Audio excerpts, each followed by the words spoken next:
अस्सलाम वालेकुम dear students, welcome to the last part of the pronoun. इससे पहले आपने personal indefinite, demonstrative, interrogative, relative ये और आई बिलीव डिस्ट्रीब्यूटिव ये भी पढ़ लिया था। आज हम लास्ट 3 टाइप्स इसके पढ़ेंगे। बहुत ही इजी हैं, आपने सिर्फ क्या करना है, इनको समझने की थोड़ी सी कोशिश करनी है। हम आता है रेसिप्रोकल प्रोनाउन पे।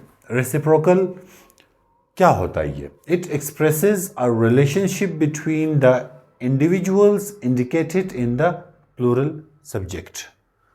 थोड़ा सा बड़ा होगा डेफिनेशन, इसको तोड़ते हैं। इट एक्सप्रेसेस, क्या एक्सप्रेस करता है? अ रिलेशनशिप, एक ताल्लुक को ये एक्सप्रेस करता है, बयां करता है। बिटवीन किस चीज के? द इंडिविजुअल्स इंडिकेटेड, यानी जिन लोगों का की तरफ इशारा किया गया हो इन द प्लूरल सब्जेक्ट। जब आपका सब्जेक्ट प्लूरल हो, उसमें जो इंडिविजुअल्स हों उनकी तरफ जो इशारा किया गया हो और उनके ताल्लुक के बारे में उसको ये एक्सप्रेस करता है।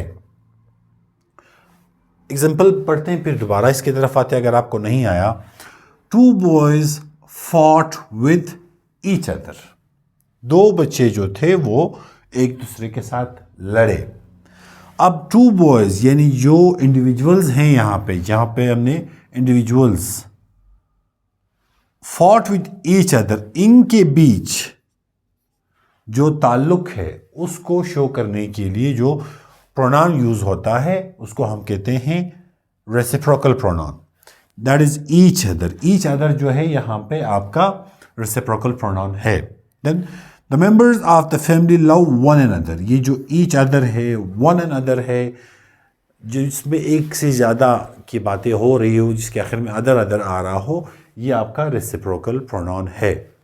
Like 2 boys fought with each other, यानी ये इसके साथ लड़ा, ये उसके साथ इसके साथ लड़ा, दोनों आपस में लड़े, तो इसके लिए ईच अदर वर्ड यूज होता है। तो this each other becomes your reciprocal pronoun. अब आते हैं दूसरे पे, that is the reflexive pronoun. बड़ा सा, ये दोनों बड़े इजी, बस एक चीज की आपने केयर करनी, द वर्ड स्ट्रेस। खान साहब ने कहा था आपने सबसे पहले घबराना नहीं है, जब आप घबराते तो आप स्ट्रेस लेते हो। अब आपको मैं यहां स्ट्रेस का सिखाऊंगा। So it refers to a noun और pronoun that indicates that the same person और थिंग इज इन्वॉल्व्ड। ये क्या करता है? रेफर्स टू नाउन, एक प्रोनाउन को रेफर करता है और इंडिकेट्स, इशारा करता है, दैट द सेम पर्सन और थिंग इज इन्वॉल्व्ड। कि ये वाला वर्ड जो है आपका रिफ्लेक्सिव प्रोनाउन, ये जो यूज हुआ है, ये इशारा करता है कि यही बंदा जो है खुद वो इन्वॉल्व है। कैसे? For instance, the woman found her self a book of stories. The woman noun है, उसने क्या किया? Found her self a book of stories. उसने अपने लिए खुद, the woman found her self a book of stories, यानी ये औरत जो है, ये इसने खुद अपने लिए स्टोरीज की एक बुक जो थी वो उसने ढूंढी। सालार फिनिश द वर्क हिमसेल्फ। सालार ने काम जो है वो खुद मुकम्मल कर लिया। ये जो हर सेल्फ है ये वुमेन की तरफ इशारा कर रहा है, जो हिम सेल्फ है वो सालार की तरफ इशारा कर रहा है। ये जो सेल्फ है ये आपके रिफ्लेक्सिव प्रोनाउंस हैं, राइट? जहां आपको सेल्फ नजर आए वो आपका इन दोनों में से एक होगा, लेकिन लाजमी नहीं है कि जहां सेल्फ नजर आए वो आपका रिफ्लेक्सिव हो। ये आपको समझ जाएगा एम्फेटिक प्रोनाउन पढ़ के। It is a pronoun that adds emphasis to a noun और प्रोनाउन ऑलरेडी नेम्ड। यहां पे एम्फेसिस की बात नहीं हो रही, यहां पे एम्फेसिस की बात हो रही है, यानी ज्यादा स्ट्रेस जब दिया जाता है। For instance, Asjad is the name of a boy, himself bought a copy of the book. अब नाउन है Asjad, himself bought a copy of the book. उसने खुद किताब की एक कॉपी जो थी वो अपने लिए ली। She herself paid her university fee. She आया है हर सेल्फ। अब मैं आपको एक सेंटेंस लिखे देता हूं। She herself paid her university fee, या शी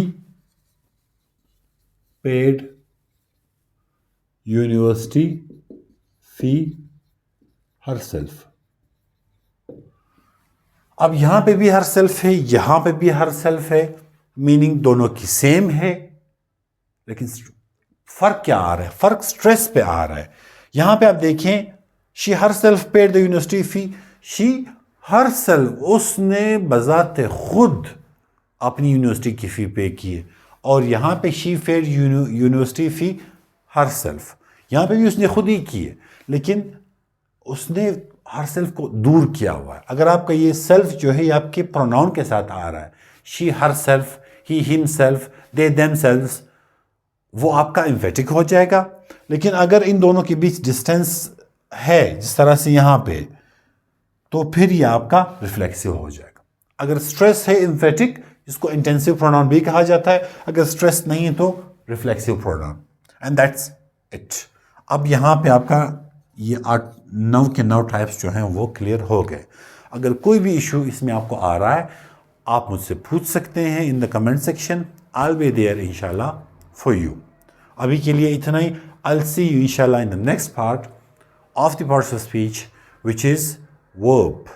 तब तक के लिए अल्लाह हाफिज़। Thank you so much.